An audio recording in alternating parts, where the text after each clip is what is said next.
Lok Sabha MP इलेक्शननि प्रिपारेशना already जोब्बाय खालि इलेक्शननि डेटखौल' फोसावनांसिगौ बा जानांसिगौल'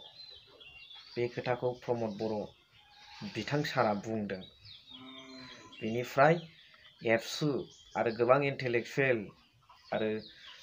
बर्तमाननि बिटिआर सरकारनि दैदेनगिरि बिथांमोना थांनानै अमित शाह बिथांजों रायज्लायहैदों नखर मन्थ्रि बिथांजों बेयाव मा फिथाइ मोनखो बेखौ जोबनाय फारसे सावरायहैगोन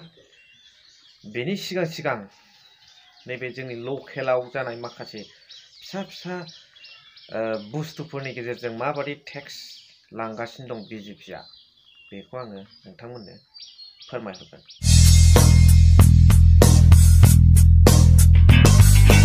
So hello everyone, once again welcome back to the channel. दिनैनि गोदान भिडिअ नोंथां बयखौबो गोसो गोथारै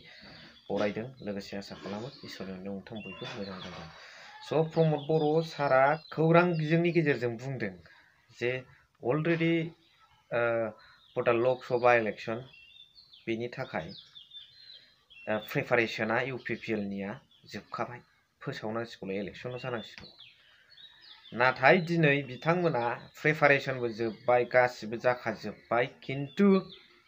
केन्डिडेटखौनो दाबो फोसावनो हायाखै किन्तु प्रिपारेशना जोबखाजोब्बाय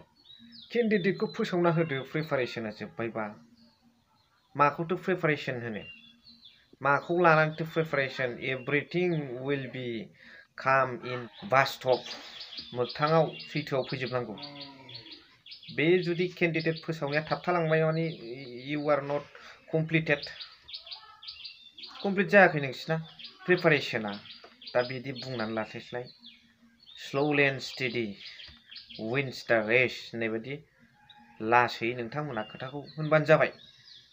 अबस्से बियो मोनसे पलिटिकेल डायलग जे प्रिपारेशन जोबसेयावबो जे दिनै माने केन्डिडेटखौ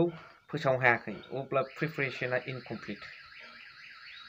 स' बेजों लोगोसे जोबनाय फारसेयाव अमित शाह बिथाङा बर'फोरनि थाखाय मा खोथा होखो बेखौ सावरायगोन भिडिअ नोंथांमोना नांथाबलांबाय थाबानो जाबाय स' गुसुंबाबो दिनैनि भिडिअआ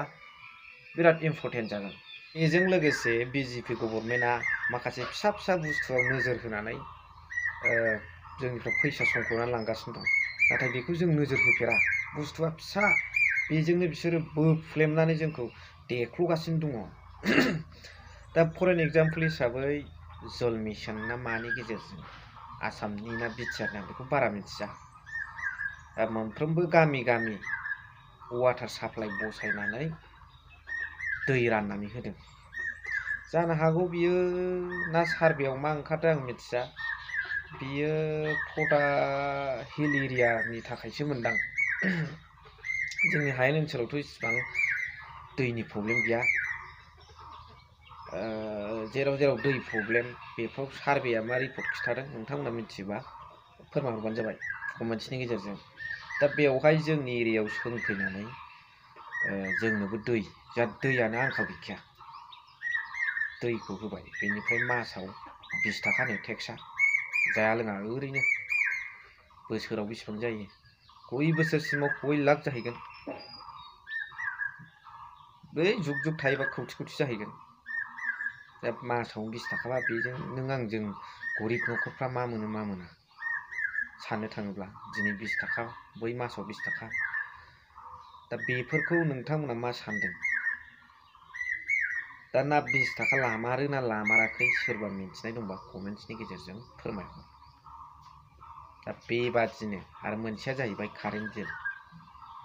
जोंनिखौ खिथानोसै आङो 450 फैदों कारेन्ट बिला सोबख'लांजोब्बाय आरो ओरैनो हारसिङै दा रेडिमेड रिसार्ज नालाय हारसिं दानो हारसिं अन जायो बिल बुरजा जाबाथाय दानबाय हारसिंनो 700-800 जाबा दा बै 450 जों बादि गोरिबा माजों होनो हानांगौ जोंनावथ' मा सालायो दै मेचिन बेनिफ्राय टिभिफ्रा गोजां बोथोराव नायखाया फांखाफोरखौ दा गोजां बोथोराव सालायखाया दै मेचिन कारेन्ट पाम्प 450 फैनांगौबा माबादि सोबख'गासिनो जोंखौ मोजां नङा बे बिजेपि गभर्नमेन्टआ सोबख'नायनि अनगायै जेबो खामानि मावा होफ्लादों आरो रायजोफोरखौ खुसि खालामफ्लादों सिंजों बोख्ल'गासिनो सेन्ट्रेलनिखौ आं बारा जेबो होनाखै नैबे आसाम